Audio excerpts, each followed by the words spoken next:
Bonjour à toutes et à tous et bienvenue dans notre Twitter Live de la semaine. C'est avec un ton un peu particulier qu'on aborde cette interview car, comme beaucoup de monde, nous sommes consternés, profondément consternés par la décision de la Cour de cassation dans l'affaire Sarah Halimi. Son meurtrier antisémite ne sera donc pas jugé, il a été déclaré pénalement irresponsable. Et pour faire la lumière sur cette affaire, nous avons la chance de recevoir aujourd'hui Maître Muriel Waknin-Melki, l'avocate de William Attal, le frère de Sarah Halimi, qui est par ailleurs présidente de l'Organisation juive européenne. Merci d'être avec nous. Alors commençons par rappeler les faits. Sarah Halimi a été rouée de coups, puis défenestrée par son voisin, Kobili Traoré.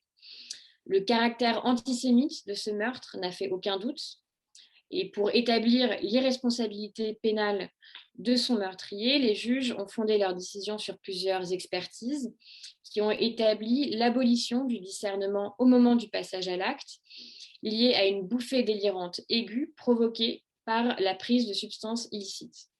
On est d'abord en droit de se poser la question de la recevabilité de cette abolition du discernement lorsqu'elle est provoquée par une prise de substances illicites, et ensuite, peut-être surtout, face à la nature de l'acte, parce qu'il semble que les décisions de justice ne sont pas tenues par les expertises, il apparaît clairement que les juges auraient pu en décider autrement. Alors notre première question, cher maître, c'est selon vous, est-ce qu'on est plutôt face à un problème de droit dans cette affaire ou face à un déni de justice, ou d'ailleurs peut-être face aux deux? Bonjour Anne-Sophie, merci de me recevoir. Alors oui, vous l'avez dit, c'est une décision qui est consternante. Alors pour vous répondre, dès la première année de droit, il nous est enseigné que la jurisprudence est une source du droit, qu'elle permet de le faire évoluer et qu'elle permet parfois, voire souvent, de le créer. Et les décisions de la Cour de cassation ont toujours, je dis bien toujours, accompagné l'évolution de notre société. Il n'y a qu'à voir les décisions récentes en matière de procréation médicalement assistée ou les décisions relatives au changement de sexe pour comprendre que la Cour de cassation, lorsqu'elle veut créer du droit, elle sait le faire et elle le fait. Dans l'affaire Sarah Halimi, les magistrats instructeurs ont refusé, depuis le début, d'opérer certains actes d'investigation et notamment la reconstitution. La reconstitution qui, en matière criminelle, est quasi de droit. Les magistrats instructeurs ont également refusé d'enquêter sur la téléphonie, ce qui n'existe pas dans les affaires criminelles ou même délictuelles. C'est de droit quasiment dans toutes ces affaires-là. Et puis, la difficulté que nous avons aussi rencontrée, c'est que trois autres magistrats, les magistrats de la Chambre de l'instruction, ont confirmé ces refus. Et ce sont ces mêmes magistrats de la Chambre de l'instruction qui ont par la suite pris cette décision inique d'irresponsabilité pénale. Et puis enfin, les 11 magistrats, les 11 sages de la Cour de cassation, comme on les appelle habituellement, qui ont décidé de s'en remettre totalement à l'appréciation de leurs pairs, les magistrats du siège. Alors évidemment, vous évoquez le déni de justice, j'en parle aussi, parce qu'aujourd'hui, lequel de ces magistrats peut affirmer qu'il a contribué à rendre la justice? Lequel d'entre eux aujourd'hui peut affirmer qu'il a œuvré pour la manifestation de la vérité? Lequel de ces 11 magistrats à la Cour de cassation pourra dire un jour, plus tard, qu'en siégeant dans l'affaire Sarah Halimi, il a fait œuvre de justice au nom du peuple français?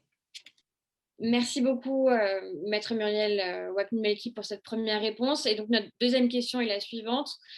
Quelle est la prochaine étape pour vous et comment espérez-vous désormais que justice puisse être rendue à Sarah Halimi et à ses proches? Il nous faut d'abord passer le cap de la consternation et de l'immense tristesse en fait qui nous a envahis à l'annonce de cette décision et que nous partageons avec la famille de Sarah, le frère de Sarah, Monsieur William Attal. Mais vous le savez, Anne-Sophie, à l'OGE, nous sommes combatifs, nous sommes formés donc à reprendre très vite nos esprits et nous retroussons nos manches et nous nous remettons au travail. Nous ne souhaitons pas, évidemment, que dans les prochains mois, Kobili Traoré soit remis en liberté, mais c'est une éventualité que nous ne pouvons écarter puisqu'il n'a pas été diagnostiqué chez lui de maladie psychiatrique au long terme et que du coup, il est tout à fait possible finalement d'envisager qu'il soit remis dans la société et qu'il sorte de l'hospitalisation dans laquelle il est actuellement, puisqu'il n'a plus de traitement médicamenteux et plus de soins qui lui sont dispensés, donc plus rien ne justifie en vrai son maintien à l'hôpital psychiatrique de Saint-Maurice. Alors aujourd'hui, nous travaillons évidemment, nous allons travailler sur la piste européenne, hein, la piste de la Cour européenne qui nous semble être tout indiquée, parce que nous considérons en fait que le droit au procès a été refusé à Sarah Halimi. Ce droit au procès qui est garanti par la Convention européenne des droits de l'homme ne lui a pas été offert. Et en fait, pour prendre un petit peu de hauteur dans ce dossier, je rappelle que ce droit à un procès est bien l'un des droits fondamentaux de notre pacte social. Le pacte social dont Sarah Halimi a respecté chacune des obligations. Et ces obligations ouvrent des droits pour chacun des citoyens. Sarah Halimi était une citoyenne comme les autres, et donc son droit à un procès équitable a disparu. Et je rappelle que si ce pilier fondamental de notre droit, celui qui est le droit à la justice, disparaît, eh bien, c'est tout l'équilibre de notre société qui est en péril. Merci beaucoup. Alors, notre dernière question, habituellement, on imagine une sorte de conversation entre notre invité et le président Macron. Et en l'espèce, pour l'heure, et parce que malheureusement, l'affaire Sarah Halimi nous donne ce sentiment assez amer de déjà-vu. On l'a déjà vu dans d'autres affaires. Et on a envie de vous demander, du coup, si vous avez 2 minutes plutôt avec le garde des Sceaux aujourd'hui et qu'il vous demandait les 2 choses primordiales à faire ou peut-être à modifier pour s'assurer que notre système judiciaire soit plus efficace dans la condamnation des actes antisémites. Qu'est-ce que vous lui répondriez ? Sans hésiter, la formation des magistrats et la formation des officiers de police judiciaire. Parce que dans la majorité des affaires que nous traitons, nous constatons leur absence de formation au combat contre la haine antisémite.